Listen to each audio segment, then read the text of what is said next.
You've bought from these brands, regretted it, then bought again. That's not a coincidence. That's the business model. 13 brands running the same playbook. Spend almost nothing on the product. Everything on making you forget that. Here's exactly how it works and what it's quietly costing you. Number 13, H&M. H&M opens this list because it set the template every brand below it refined and monetized further. A basic men's t-shirt retailing for $15 to $30 costs between $1.50 and $4 to manufacture in factories across Bangladesh and Vietnam. H&M's own financial disclosures reveal a gross margin consistently above 50%, meaning half of what you pay goes nowhere near fabric or sewing. The construction consequences are visible within the first 3 wash cycles. The fabric weight on standard H&M basics runs 130 to 150 grams per square meter, 30 to 40% lighter than the minimum weight required for surface durability in regular wash conditions. At 140 grams, cotton jersey loses structural integrity at the collar and cuffs within 10 to 15 washes. Pilling begins at friction points, underarms, and inner collar within the first month of regular wear. H&M keeps selling because $15 feels like a rational entry point for a garment you are not sure you will wear. The problem is that you end up buying 3 $15 shirts in the time one $40 shirt from a transparent brand would have lasted, spending $45 for worse fabric across a shorter combined ownership period. The low price is not a discount. It is a subscription model dressed up as a bargain. Number 12, Zara. Zara generates approximately $20 billion in annual revenue by solving a problem most brands cannot: getting a trend from runway observation to store floor in 2 to 3 weeks. The speed is real, and it is genuinely impressive as a logistics achievement. What it produces in terms of garment quality is a different conversation. Men's blazers retailing for $90 to $150 carry a bill of materials of $8 to $15. The gross margin across Inditex, Zara's parent, runs 55 to 58%. Fused interlining is standard across the tailored line. Fabric weights sit at the minimum threshold for category presentation. The scarcity model, limited batches, and fast sellouts creates urgency that lets the brand charge a premium for products built to a lifespan shorter than the trend cycle that produced them. The specific regret mechanism at Zara is timing. The item you bought because it sold out and came back feels special until it is in every third outfit on your social feed and starts pilling in month 4. At that point, the trend has already moved. Zara's next micro collection is already on the floor. The system is designed to make you feel current and leave you feeling replaceable, which is exactly what the product is. Number 11, ASOS. ASOS operates as a marketplace and own brand retailer simultaneously, which creates a quality consistency problem no single brand retailer faces. The ASOS own label range, which accounts for a significant share of the platform's volume, retails men's basics between $20 and $60 with manufacturing spread across Turkey, Bangladesh, China, and India through a network of contracted suppliers operating to variable quality standards. The specific problem with ASOS own brand is sizing and construction inconsistency between production batches. 2 ASOS slim fit shirts in the same size bought 3 months apart may have measurably different collar widths, sleeve lengths, and body tapers, because contracted suppliers operate to tolerance ranges rather than fixed specifications. Consumer return rates for ASOS own brand are among the highest in online fashion retail, with fit inconsistency cited as the primary reason in independent customer survey data. The fabric weights across the own brand basics line run 160 to 180 grams per square meter for t-shirts and 200 to 240 grams for shirts. Adequate for single season use, but not for the multi-year ownership period the prices imply. ASOS keeps selling because the platform's curation makes mediocre own brand product look premium next to the genuine premium brands it stocks alongside it. The context does the selling that the product cannot do independently. Number 10, Banana Republic. Banana Republic charges a 30 to 60% premium over Gap for products that Gap Inc.'s own financial disclosures confirm carry nearly identical gross margins.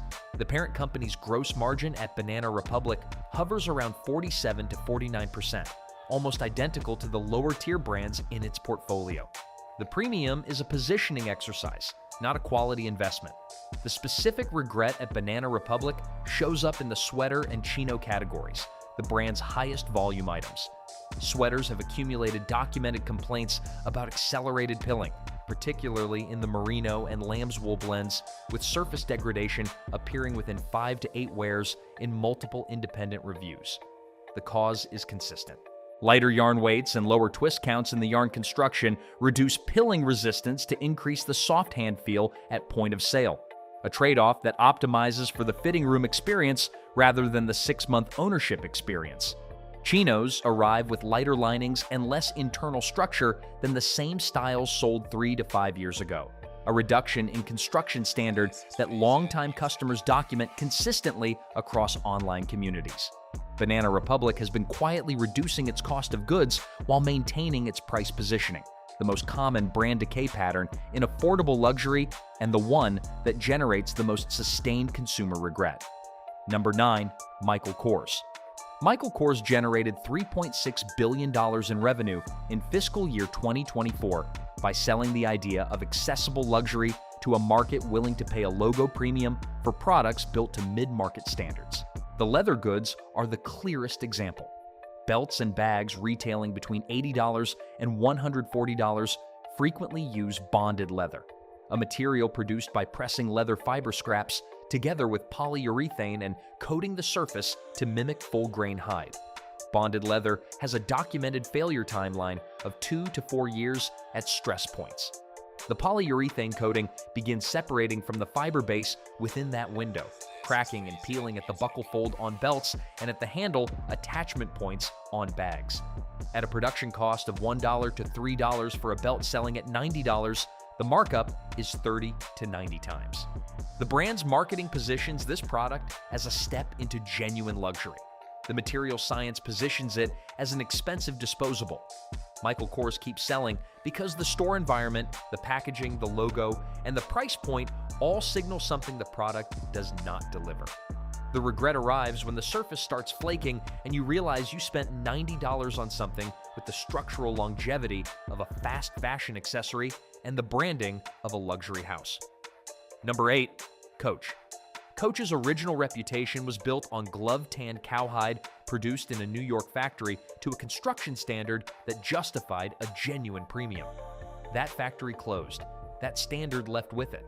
The brand's current product range uses coated canvas and processed leather produced in factories across Vietnam, Cambodia, the Philippines, and Indonesia, regions selected for manufacturing cost rather than leather craft tradition. The Coach logo stamped prominently on every product is doing work the material underneath it cannot do independently. A Coach wallet retailing at $95 to $140 has a manufacturing cost that industry estimates place well below 15% of the retail price. The brand's warranty program, marketed as evidence of quality confidence, covers manufacturing defects in a product made from coated canvas, a material that does not fail through manufacturing defects. It fails through normal wear on a surface that was never durable enough to sustain it. Coach keeps selling because the price point sits at the exact threshold where a purchase feels like a quality decision rather than a luxury one. At $120, it feels like you are being responsible with money. At $120 for coated canvas with a 2-year lifespan, you are not. You are funding one of the most efficient logo premium extraction operations in American accessories. Number 7. Calvin Klein. Calvin Klein and Tommy Hilfiger are owned by PVH Corporation and share manufacturing infrastructure, sourcing relationships, and in many cases, the same contracted production facilities in Bangladesh and Vietnam. PVH's gross margin across the portfolio holds at 59%. The material difference between a $130 Calvin Klein dress shirt and a $90 Tommy Hilfiger shirt from the same corporate stable is the label inside the collar and the marketing tier allocated to each brand. Calvin Klein's specific regret mechanism is the underwear and basics category. the brand's highest volume segment. The premium CK underwear retailing at $25 to $35 per pair uses a cotton modal blend at fabric weights that pill and thin measurably faster than comparable product from brands with genuine fabric investment at lower price points. Independent wash testing documents measurable fabric thinning at the seat and waistband within 40 wash cycles on the standard cotton trunk. A failure timeline inconsistent with a price that implies lasting quality. The brand's gross margin structure confirms the priority. At 59% gross margin across the PVH portfolio, less than 41 cents of every dollar you spend at Calvin Klein goes into making the product. The rest funds an advertising archive that has been so effective for so long that the brand no longer needs to justify its prices with its products. Number 6. Ralph Lauren Polo. Ralph Lauren's gross margin for fiscal year 2025 was 68.6%, the highest of any brand on this list. At that margin, less than $38 of every $120 polo shirt went into making the garment. The remaining $82 funded lifestyle campaigns, polo ponies, and the architectural retail environments designed to make buying a mid-market shirt feel like a luxury transaction. The specific regret at the polo mainline level is proportional. The purple label at $400 to $600 justifies its price through construction and materials that the polo mainline at $120 does not attempt to match. Both carry the same logo and both operate in the same brand architecture. The polo mainline buyer is paying for implied proximity to the purple label standard while receiving a product built to contracted mid-market specifications in Peru, Sri Lanka, and Bangladesh. The collar interlining is a lightweight fusible that rolls within the first season. The PK surface pills within 6 to 12 months of regular washing. The placket is fused rather than supported by woven canvas interlining. These are deliberate cost decisions made to maintain a 68.6% gross margin at a price point calibrated for maximum volume. The logo is worth more per square inch than almost any other mark in menswear. The shirt underneath it is worth considerably less than the price suggests. Number 5. Tommy Hilfiger. Tommy Hilfiger is the most honest brand on this list in one specific sense. It charges a mid-market price for a mid-market product without pretending to be something it is not, which makes the regret here more about the logo premium than about active misrepresentation. A standard Tommy Hilfiger polo retailing at $80 to $95 costs $7 to $11 to manufacture.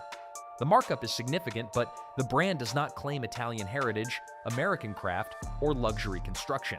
It claims preppy American lifestyle, and the product is exactly what that implies. The regret at Tommy Hilfiger is proportional and long-term. The embroidered branding backing material stiffens and cracks within 18 months of regular washing. The polycotton PK pills at friction points within the first year. The fused placket curls after repeated wash cycles. None of these failures are catastrophic. All of them are predictable from the construction specification and the manufacturing cost. At $85 for a shirt that costs $9 to make and fails predictably within 2 years, Tommy Hilfiger is not robbing you in the dramatic way Gucci or Versace does. It is overcharging you modestly and consistently across every product in the line for decades. Number 4.